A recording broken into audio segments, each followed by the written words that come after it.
I've pulled up the OPEC function on my Bloomberg here just to get the state of play in terms of how much individual OPEC members are producing. We can already see that Saudi Arabia scaled back a little bit in the month of August. What do you expect in this second meeting this time around? Are we going to see more progress? Are we going to see tangible numbers for those production quotas? Well, thanks, Yusuf, for the interview. I think Saudi Arabia and Russia this time are going to renew the agreement what they made it in Qatar 6 months ago.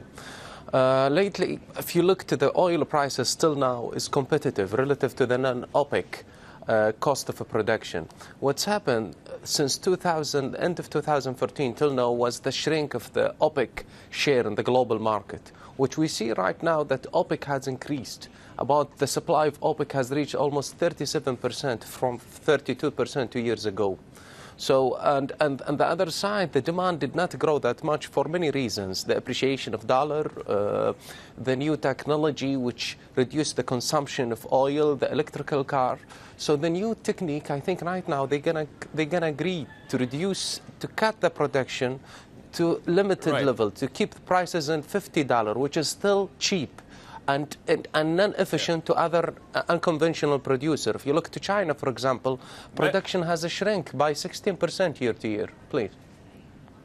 Mazen, how much progress can you make when within OPEC you're already seeing cracks, with Iraq rumbling, unhappy with the way their barrels are being counted? Well, Iraq is coming back and growing. That was in 2015, and that would affect the prices. Iran in 2016 is back, and even was above estimation, the production of Iran. But they want to return back the market share, Iran and Iraq, the member of OPEC. And let's be fair, if this agreement gonna work, it's gonna be Saudi Arabia and Russia and Emirates and Kuwait. If they want this agreement gonna work, everybody is not expecting of Iran to follow and to be disciplined with the agreement. Mazen, I'm going to take you back to the kingdom. Of course, your key area of specialty. We saw quite a sell-off yesterday in Saudi markets. The banks just tanking. And these are not small companies. These are major stocks in the Saudi stock market, down over 8% in many cases. This off the back of concerns about bad debt, about the impact of government austerity. Talk us through your take about, again, this downside pressure that we're seeing and this panic selling, really. Well, 45% of the Saudi market is banking earning. 45% of the earning, of the total earning in the Saudi market is from banking. And the weight of banking is almost 34%, the capital value of banking. So it's affecting the market. What's happened was related to the Saudi UJ issue, and what announced 1 month ago. So the market take a big discount 3 weeks ago. The banks come back again and was worrying about the growth. Now the question of bad debts happened already. I think the market discounted.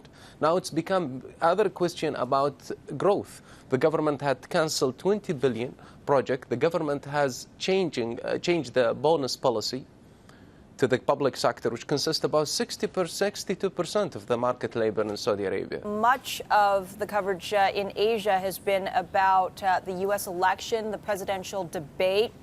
So, Mazen, I was curious as to what is the take from the Middle Eastern region as to a possible Trump presidency, because we've heard very hardline rhetoric that a potential Trump administration would wield on the Middle East. Well, thank you for asking me about what's happening, actually, related to this is a political issue. But what we follow, that the relations between any country and the United States have nothing to do with the president. It's more strategic and long run. So people are watching it and follow it, but then history repeats itself. It's always the strategic view. That might be the case, but of course there's a lot at stake for Saudi Arabia. Relations have already been strenuous in the last few months. How is the Saudi government going to look at this? Well, since 2011 there is so many debates, so many issues, so many courts between Saudi Arabia and between Saudi Arabia and some courts in the United States, so many trials. But in the end, the relation was there. Even the other countries which have a strong relation with the United States, as Japan and South Korea, Singapore, they had issues in the last 2-3 decades with the United States and courts. But in the end, even if you look to the relation between the Congress and the courts, it's a little bit complicated. I'm not a lawyer, but what we saw of histories, for example, the trial against the Palestinian Authority, it was rejected, despite the Congress accepted. There is so many issues. What's happened, but the relation between countries, it's have to be balanced based on the economic and the global security needs. Yeah. Before I let you go, Mazen, your call for oil prices end of the year. Well, I can't tell, but we believe that is going to be to this average, the average between 50s, high 40s and 50s. We don't think it's going to rebound that much this year.